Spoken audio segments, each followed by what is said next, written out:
For the second weekend running, Queen's Park Rangers faced the team directly below them with a trip to 14th place Millwall on Saturday afternoon. Here to talk me through new manager Alex Neil's first month in charge, Millwall's January transfer business and back-to-back wins on the road at Luton and Pompey is Frankie from That Millwall podcast, while I'll be following up with my thoughts on a busy week for Rangers in the second half. Don't forget to hit like and subscribe if you enjoy this preview, and let's get straight into it. Hi Frankie, how are you doing, mate?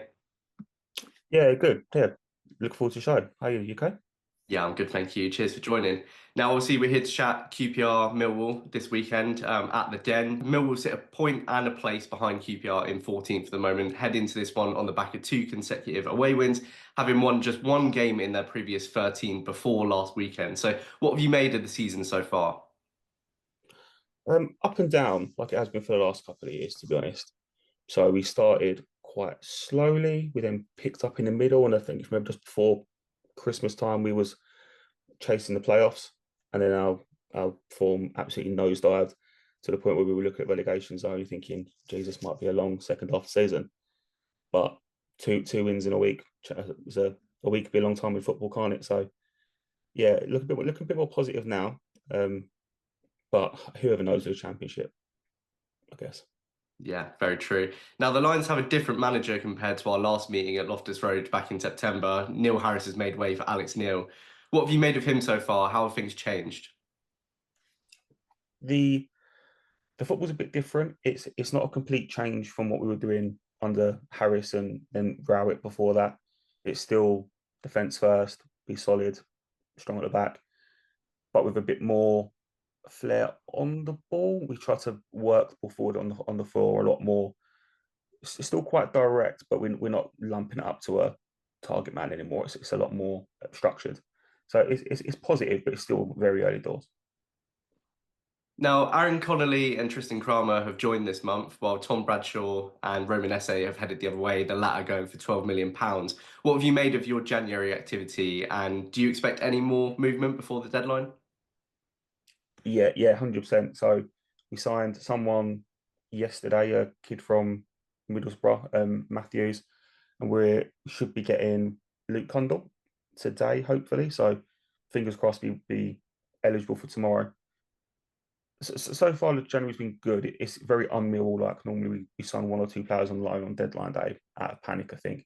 So to have a bit of a plan so far is a bit of a nice change of pace. Losing SA is awful because he was so good at this level. But £12 million, you can't really argue too much, can you?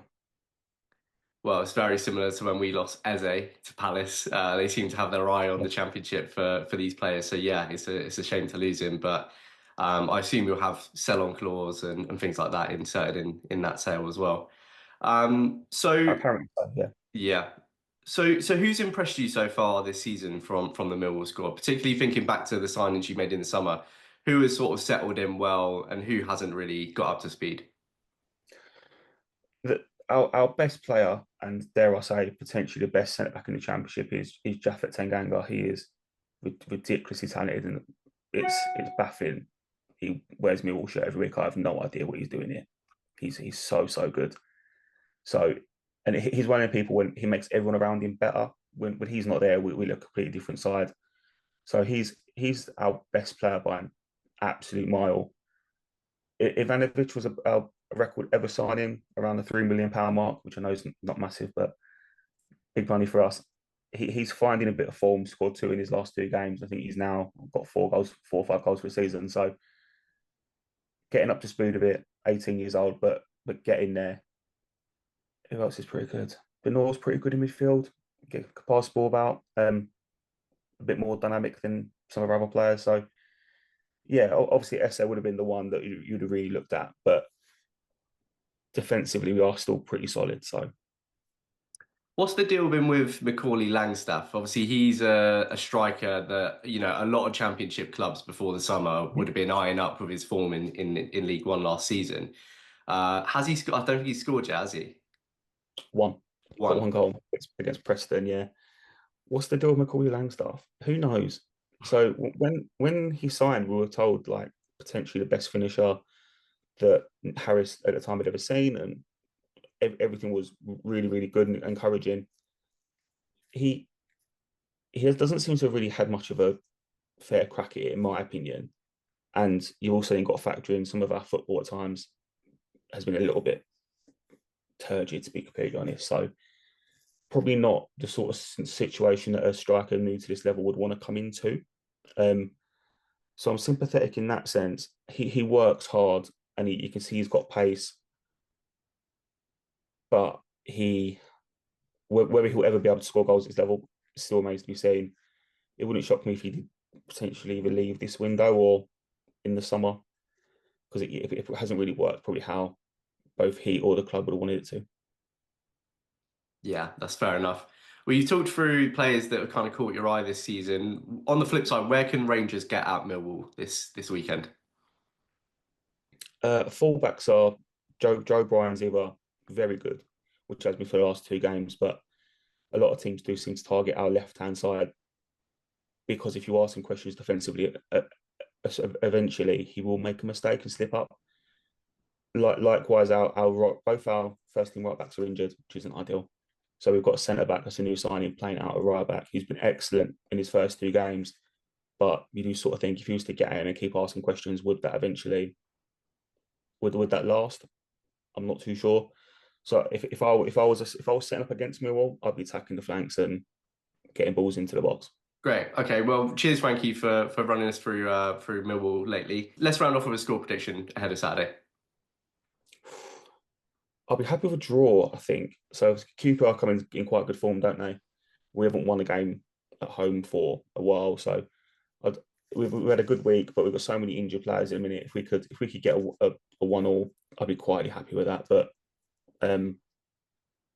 we should come in confident on back of 2 wins. So either 2-1 Millwall or a 1-1 draw. All right. Thank you, mate. Well, all the best for the rest of the season.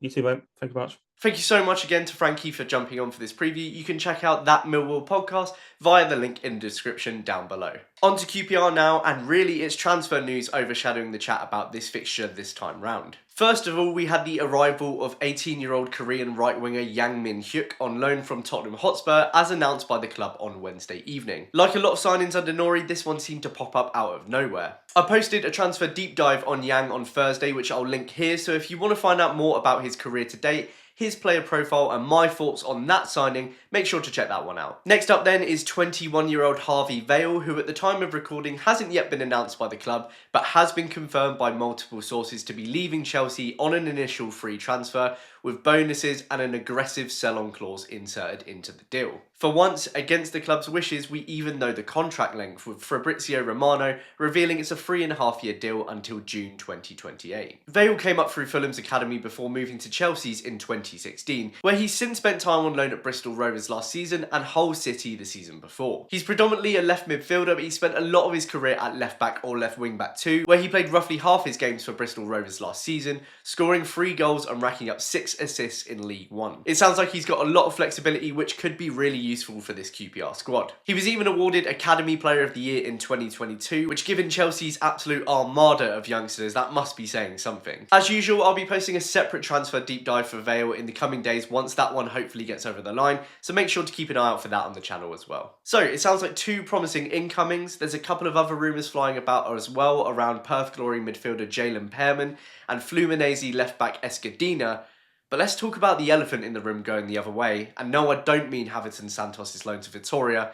I'm talking about the potential departure of Jimmy Dunne for Sheffield United ahead of the Monday deadline. Sheffield United's pursuit of Dunne has long been rumoured throughout this window, and on Friday morning Chris Wilder confirmed to the press that they'd placed a bid for a centre-half and are now going through that dance. Swansea's Harry Darling is also reportedly in contention, but with Dunne not having signed a new contract this month, several sources are suggesting that this bid is for him. If Jimmy wants a stab at heading up to the Premier League, I can't begrudge him that, but the rest of it just doesn't make any sense to me at all. For one, Sheffield United have identified him as centre-back cover, when his best football for Rangers has quite clearly been at right-back under Marty. Don't get me wrong, he put in a solid effort covering at centre-half while Cook and Morrison have been out, but on the right is quite clearly where he now excels. There's also the fact that I just don't see him as a long-term starter in that squad in the Championship, let alone in the Premier League. They would be bringing him in as temporary cover, and if they go up, he will not be in that starting 11. But most of all, he's just absolutely critical to the way that we operate in both boxes. He's the outball from defence, he's our target man from set pieces, and he wins every single ball in the air. Right now, with Santos out the door, Dunne's departure would leave us with only Ashby at right back, and I think I've said plenty about how I feel about him. If Dunne goes, it means he wants the move and that surely we have a replacement lined up, because having just brought in cover for 2 positions that were missing it, we surely can't suddenly go from 3 right backs to 1, who himself is on loan. I understand if Dunne wants one last shot at the Premier League. He's 27, it's his last chance at a good pay packet. But he's adored at Rangers, I personally think excelling and growing under Marty. And he could be trading that in to sit on the bench for the next 4 years, which would be a crying shame. This one really is going to be the true test of loyalty over money. If we don't find out more on Friday, we're going to find out when tomorrow's starting lineup drops one way or the other. In terms of the match itself, I'm hoping a week's rest and time on the training pitch will have done us some good after last weekend's blip, which hopefully we can make just a blip with a good result away here. It will be another challenging one. Millwall are solid defensively, they're another really physical side, and they've put together 2 solid wins on the road over the past week. But as Frankie said, they do have injuries, which presents us with opportunities to get at them down the flanks, which means Smith and or Yang could have some joy here. Hopefully they'll also be the ones that are tired after 3 games in a week this time round. In terms of team selection, question mark over Jimmy aside, I'm particularly interested to see who Marty picks at the back, with Morrison and Cook now available from the bench as of last weekend. So let's round off with a score prediction as usual. I can't really see past a draw here, I'm going for a 1-1. As ever, let me know your own score predictions and thoughts ahead of this one in the comments below. Thank you so much for tuning in. If you're not already subscribed on YouTube or following on Spotify or Apple and you've enjoyed this preview, please consider doing so, it really helps me out. Thank you very much again, and I'll hopefully see you for my match reaction. Come on, you Rs.